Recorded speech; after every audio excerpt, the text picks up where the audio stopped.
Good morning, everybody. So if you are not one of the people that's meeting with Kevin and I individually, you are working on this assignment in the modules in Canvas. So if you are seeing this video, then you've already gone to Canvas and navigated to the module. But just to show you that the module you're working on today is called Wednesday, December 9th. 2020. There's just two things to do there. I promise it won't take long. One of the first things you're going to be looking at as WICOR, we've been talking about this this year and last year. So just as a reminder, WICOR is strategies that are used in all of our classes that include writing, inquiry, collaboration, organization, and reading. So I know that this is hard to read. This document, which are WICOR posters, is also available in the Canvas module. So if you wanted to download it and have it for yourself, it has this one page that has all of the definitions of what these are, and then students who do this, what the qualities that they would have, and then the AVID curriculum and which of those strategies it supports. So what you're going to be working on today is a Wicker chart that you can use in your own planning. So this is in the Canvas course. It's just a download. It's nothing that you have to submit. It's just for you. You can download this document, and it has the definitions of each of the aspects of Wicker. It has some examples that are given to us by AVID, but then it has a blank down here, and this is a Word document. So you might have specific examples that you use in your group and your content subject group that maybe aren't some of these examples that are listed and doesn't make sense for you in your subject. So this is where you can add some things that you already do or that you want to do in the future, and you can just put this in with your planning materials, and it's a quick reference guide. So when you're including WICOR in your lesson plans, you just have a quick reference guide. So that's the first thing that you're going to be doing. And like I said, this is just for you. You don't need to submit it. You just download it, keep it with your planning. It's just something to help you with that planning and making sure you're getting WICOR into your lessons. The next thing that you're going to be working on is a focus on writing. So even though it's impossible to just do one of the WICOR strategies at a time, because we're constantly collaborating and asking kids to be organized and asking them questions and encouraging them to ask questions. But we are having a focus each month on one of the WICOR strategies, and in December, our focus is writing. So we're looking at writing across all content areas. And here, AVID says writing is a learning tool, a personal and public communication tool, a record of thinking.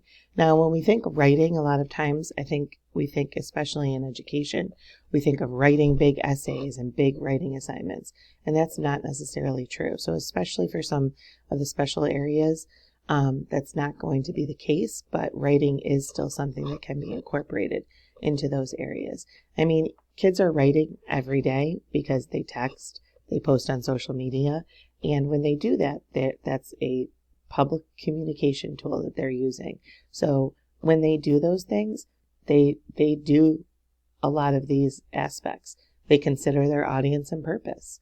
They engage in various writing process because it's a specific situation. Sometimes they support their thinking, even when they're writing an Instagram post, and demonstrate understanding. Now, not always do they do those things, but it's just an example of how students are already capable of communicating in some way. It may not be the way that we need them to, so we'll need to model and make sure that we give them support. But writing is definitely a record of their thinking and a way that students can communicate their thinking. And it can be a few words up to a full-blown essay. And actually, the situation we're in due to the pandemic has created some situations where writing may be possible where it wasn't possible before, or it has made it given more opportunity for some writing in some of the special areas. Art, music, physical education, those are areas where we typically wouldn't see a lot of writing. Obviously, there would probably be some, but a lot of it is demonstration and showing what they know. That's not always possible now that special areas are virtual. So it's kind of created this opportunity where we can have some more writing in those areas that maybe traditionally didn't have it. So thinking about what does that look like? What are the expectations of students, and how will you know that students are learning what you're trying to teach them? So that's where writing can really come into play in this area. With that in mind, the other thing that you're going to be working on is a 3-week action plan. So as part of our STEP plan, and one of our action steps is the teachers are creating 3-week action plans. So they're identifying a need, they're creating a goal, they're planning the actions that they're going to use to work towards their goal, and then evaluating whether they reached their goal or not. So this form is going to be, it's in Office 365 in your assignments. And it's embedded directly into the Office, or I'm sorry, it's in Canvas, and it's embedded directly into the Canvas assignment, so you can just edit it directly in there. If you're having trouble with that, or if it's not working for you, it's also included as a Word document. You can just download it, fill it out, and email it to me or Kevin. So what you're going to do, our focus is writing. You're just going to fill in your name, subject to class. You're going to think of a problem of practice. So what's something in a concern or an issue or something that you'd like to accomplish around writing in your class. Identify the reasons for this problem, and then be sure that the reasons are within your circle of control.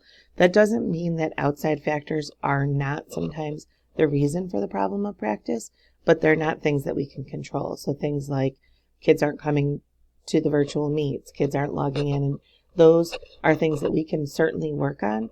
But they're not, for this problem of practice for writing, they're not necessarily things you're going to be able to control. So think about what are things that you can work on and change or adjust in order to reach this goal. And then from that, identify a goal, and then some bullet points of when you're going to start this action planning, or this set of 3-week goals. Bullet point of what are some of the things that you're going to do to achieve your goals for week 1, week 2, week 3, and then how will I know that I've reached or moved closer to my goal? So you're going to reflect on that. So I did do a sample of one of these action plannings, and I chose physical education because I knew that would be the hardest for me. So I wanted to see how, if I was, how I could do this, how I could work through it. So my teacher name is Gymnasium. So the subject, physical education, this would be for all 6th, 7th, and 8th grade classes. I put the problem of practice as, and obviously these are hypothetical, I made it up, but I just wanted to give an example, is that only about 10% of my students are submitting written evidence of learning even when it is assigned. Reasons for this problem, and again, these were within my circle of control as a teacher. I know that some of the reason is that students aren't logging in, I know that those are reasons, and that's a different problem of practice around attendance that we can set goals for. But in this case, I wanted to make sure that it was tied to the writing. So I put inconsistent assignments. So as a teacher, maybe I wasn't, sometimes I would assign written, sometimes I wouldn't. Kids were confused on what they had to do, or unclear modeling. Maybe I didn't give them some clear examples of what that work would look like.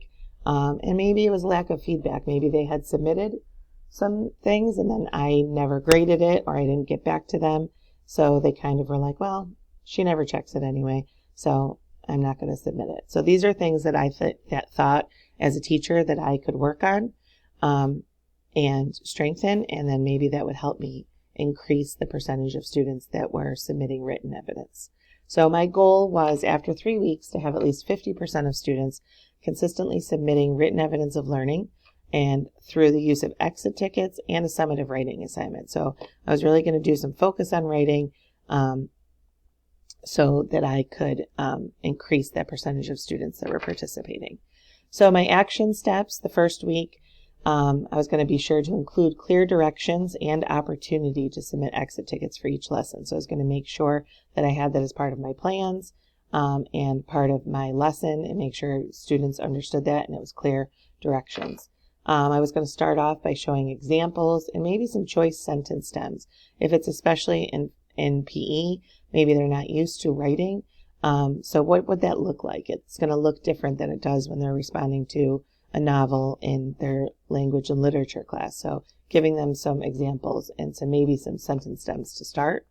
And then making sure that my questions are clear and specific so that they can, so I can really analyze their understanding and learning. The goal is not about writing. The writing is the process we need to teach, but we really want to understand if they're learning what we're teaching. So making sure the questions are specific, not just tell me what your favorite thing was today, really a specific question about what I wanted them to learn so that I am clear whether they learned something that day.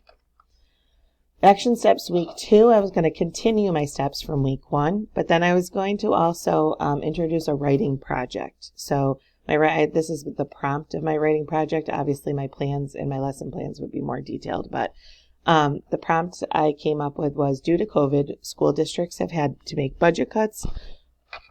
The school will only be allowed to keep one sports team. Write a letter to the Board of Education expressing which sport you think should be kept.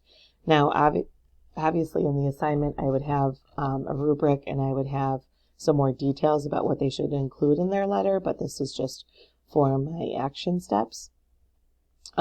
This kind of hits two things. It makes sure that we have writing incorporated, but then it also addresses IB authentic assessment. So this is something that really, maybe not this exact scenario, but we are facing different cuts in schools, and this is something that students may need to advocate for, things that they want to make sure that they keep in their schools, coming up. So in the third week, my action steps were going to be to provide feedback on letter proposals. So students would submit a proposal, and I would give them feedback before they started their final letters.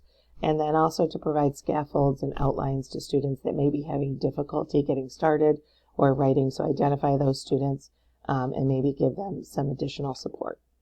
How will I know I've reached or moved closer to my goal? I'll see an increase in student submission of exit tickets.